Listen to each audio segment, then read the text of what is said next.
bonsoir à tous. Bon, vous avez lu le titre, on va parler du jeu qui fâche.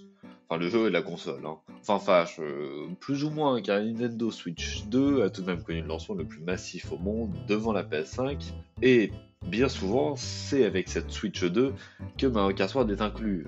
Ça peut rappeler Wii Sport sur Wii, hein. Mais bon, faut croire que les critiques l'aiment pas. Il s'est quand même tapé un sale 12.5 hein, sur jeuxvideo.com. Et les principales remarques sont un prix trop cher, des modes de jeu ennuyeux et un mode miroir souvent impossible à avoir.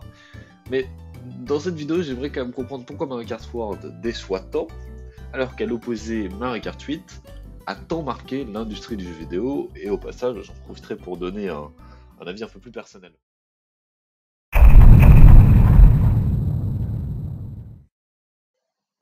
Pour me faire une idée, je suis d'abord allé voir sur jeuxvideo.com. Je voulais savoir ce que les gens avaient à lui reprocher, même si j'avais beau avoir déjà regardé pas mal de critiques, je voulais savoir ce que des experts allaient à dire. Donc les remarques que j'ai vues sont celles qui sont à l'écran et celles que je vais donc vous lire. Premièrement, moins de contenu que dans Deluxe. Un mode bataille anecdotique, l'inégalité sur les soins apportés aux courses, 30 FPS sur Switch 2 en multi, le mode spectateur en ligne à améliorer. Alors, mon but ici n'est pas de détruire les arguments de jeuxvideo.com. Je ne suis pas d'accord avec quelques points et je l'aborderai à la fin de la vidéo.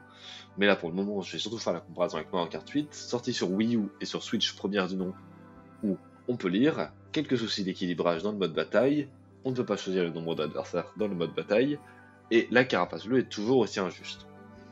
Et c'est à force de lire les critiques que j'ai réalisé quelque chose. Le problème c'est pas le jeu. Soit 90€ pour du physique c'est stupidement cher, même si en soi en l'achetant avec la console ça revenait qu'à 50€, mais ça reste que 500 balles pour une console qui était avant à 300€, ça reste cher. Mais la réalité, c'est que le problème, c'est le consommateur.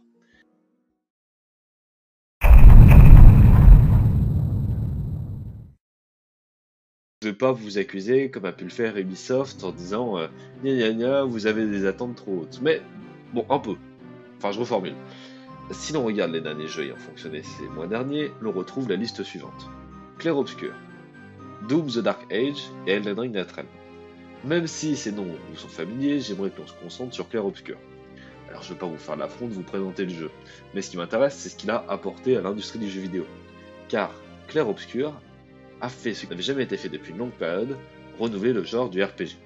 En reprenant la mécanique de Persona 5, de Final Fantasy ou de Paper Mario, et en le posant dans un environnement plus personnel et en prenant une direction rarement vue pour de l'indépendant, on a obtenu un jeu qui a su marquer les gens, pas car il est nouveau, mais car il a révolutionné le genre en donnant une nouvelle direction à suivre, tout ça en ayant quand même d'autres caractéristiques, comme sa beauté, son histoire assez intéressante, et en général en ayant su prendre la direction qui aujourd'hui plaît. Et là on tient ce que je cherche. Aujourd'hui le consommateur n'est plus surpris de rien. Il cherche constamment un goût nouveau, et là je refais mon lien avec Mario Kart World parce que il n'est pas révolutionnaire. D'après moi il est très bien, mais il y a une chose qui est sûre, c'est qu'il ne va pas transcender la formule. Il est une fusion entre Breath of the Wild, Mario Kart 8 et Mario Kart Wii, trois excellents jeux qui en donnent un très bien, reprenant plus ou moins ce qui les a fait marcher, mais aujourd'hui on ne veut pas que ça marche plus ou moins, on veut du nouveau. Et là, Mario Kart World échoue drastiquement. Mario Kart 8 n'était pas révolutionnaire non plus, attention. Mais en 2014, soit il y a 11 ans, et oui, ce n'était pas ce qui était attendu. On voulait un joli Mario Kart qui marche, où l'on peut rouler vite, et on a eu ce qu'on cherchait.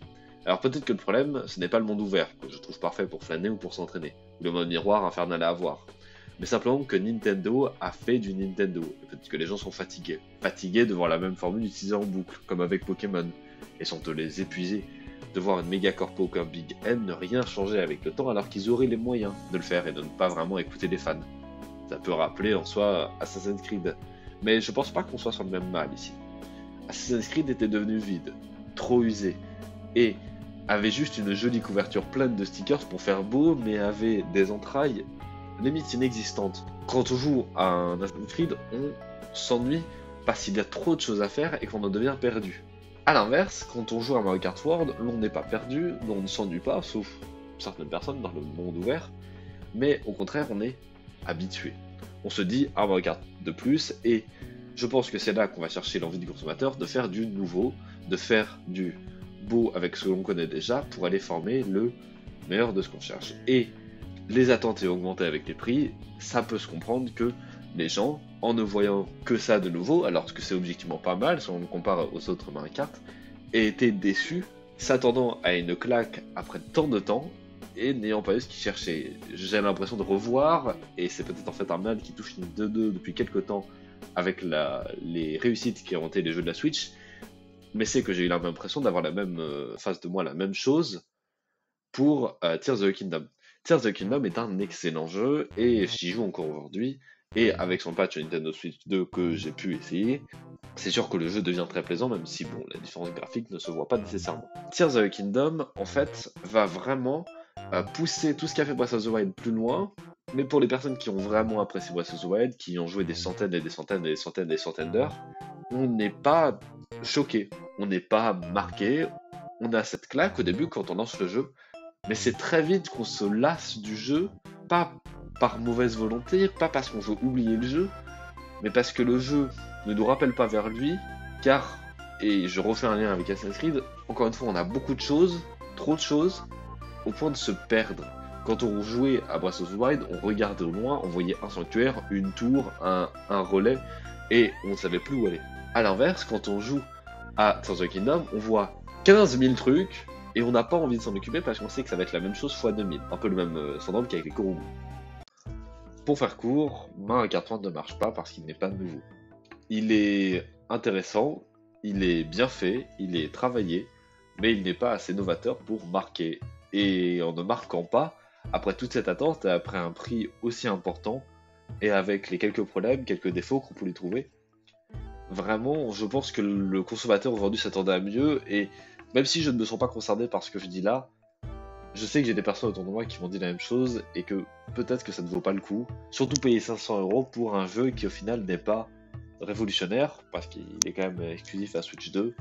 C'est sûr que c'est un problème, et voilà, si je devais conclure en une phrase, le problème est déjà le prix et l'accessibilité du jeu, mais aussi peut-être son manque d'originalité, quelque part. Sur ce, merci d'avoir suivi cette vidéo, c'est la première vidéo de cette chaîne. Je suis malade quand j'enregistre ça, donc ma voix était peut-être un petit peu mauvaise, je vous présente mes excuses. Si vous avez des commentaires à faire, si vous avez un avis, vous pouvez le déposer en commentaire. Et sur ce, je vous remercie d'avoir écouté et je vous souhaite une bonne fin de journée. C'était Neox, et à très vite.